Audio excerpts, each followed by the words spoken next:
Okay, kita sambung sikit berkaitan mitotic phase ataupun M phase. Ini masih dalam interface sebab yang interface in the previous video kita berhenti sampai G2 saja. Okay, so lepas G2 sel kita tu dia dah bersedia untuk divide lah. So dia akan masuk mitotic phase ataupun M phase.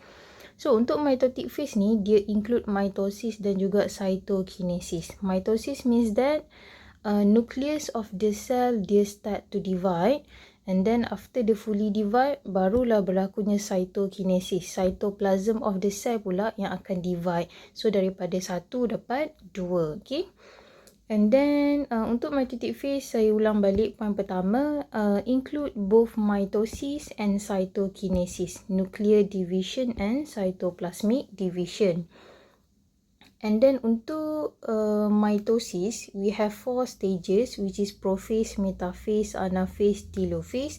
So ikut kamulah yang kamu selalu ingat macam mana. Kalau saya senang je lah PMAT ni, okay. So tak payah pening-pening, okay. And then habis saja telophase, terus je sel kita tu immediately dia akan follow cytokinesis. Means that selepas je nuclear division berlaku, terus cytoplasmic division berlaku. Okay, dia tak perlu tunggu lama lah.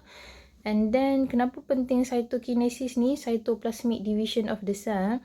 Sebab cytokinesis ni penting untuk produce 2 daughter cells ataupun 2 complete cell division. Sebab kita belajar before this, definition untuk cell cycle adalah complete sequence of event of a diploid cell untuk dapat 2 daughter cell. So kalau kita tak dapat 2 daughter cell, the end of the cell cycle, so tak complete lah. So kena dapat daughter cells.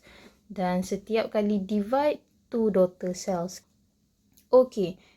Seterusnya, slide seterusnya kita tengok kalau in plant cell. Macam mana kita tahu in plant cell? Sebab kita nampak ada rigid cell wall lah dekat sini. So untuk mitosis macam tak ada beza untuk plant cell dengan animal cell in terms of stages. Semua orang ada stages yang sama. So prophase, metaphase, anaphase, telophase. So kita tengok waktu prophase, okay. Okay, kalau waktu prophase kita tengok dalam nukleus ni, kita boleh nampak individual kromosom. Sebab apa? Kita belajar before this, in prophase, kita punya chromatin have condensed. So, bila kita kata chromatin condensed, means that chromatin kita dah shorten and thicken. So, shorten and thicken dia akan jadi kromosom. So, kromosom dia compact structure. That's why kita boleh nampak under microscope lah, okay, during cell division. During prophase lah, okay. And then after prophase, kita akan pergi kepada stage seterusnya of mitosis, which is metaphase. So kita nampak kromosom tadi yang masa ni dia bertebaran dekat sini, but still in nucleus, dia dah start untuk align, okay. Dia berbaris, okay, align dekat metaphase plate. So dekat sini kalau kita tengok mana satu metaphase plate dia, so yang ni lah, okay. Bukan yang ni, okay, tak sesuai. Dia mesti sebelah-sebelah lah, okay, nampak lebih kurang sama. So inilah metaphase plate dia, okay.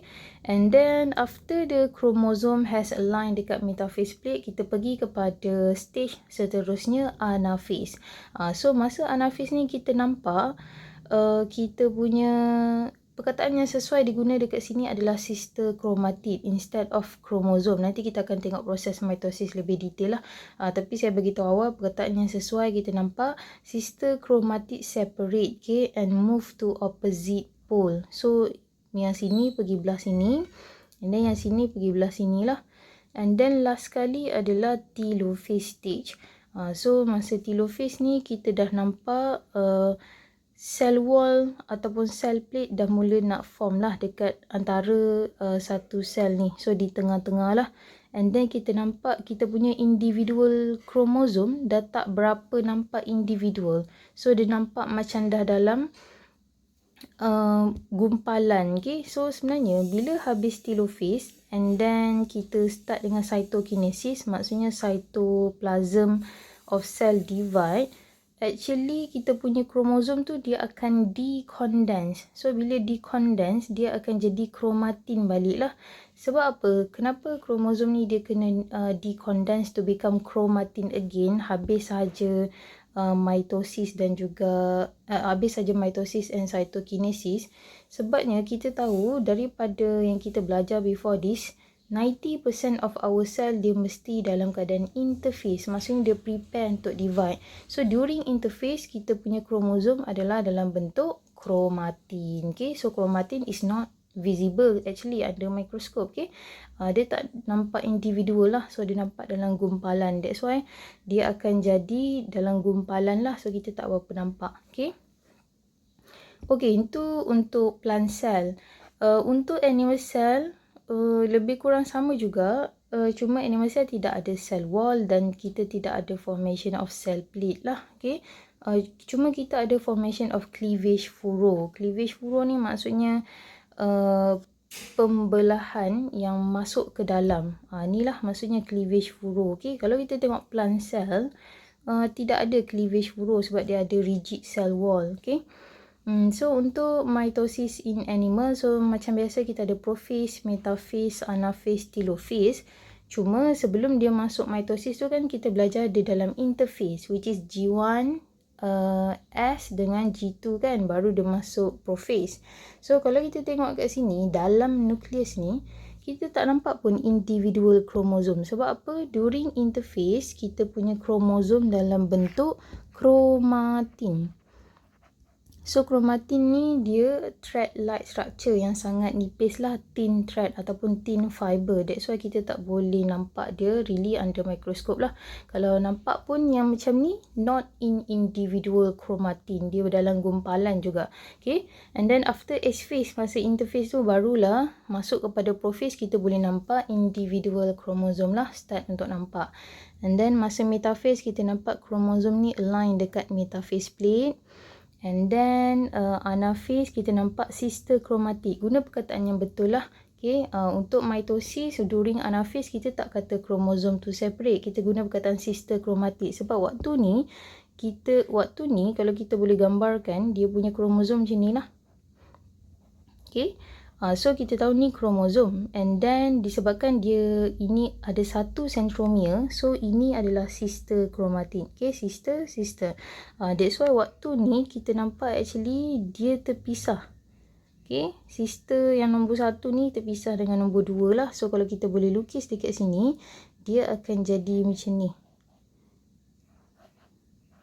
Okay, so dia terpisah lah. So kita dah dapat 2 pula centromere instead of 1 centromere. So saya lukis lagi satu di bawah lah. So yang ni. Okay, so boleh nampak So dua-dua ni akan attach pada spindle fiber lah. Okay, that's why saya kata sister chromatic yang separate, not chromosome lah. So guna perkataan yang betul. And then after telophase, kita nampak kita punya kromosom ataupun sister chromatic dah sampai dekat kita nampak sister chromatic dah sampai dekat opposite pole, and then kita punya cell, cytoplasm of our cell, dia start untuk form cleavage furrow. Okay, and then kita boleh nampak dia nak terpisah dah lah.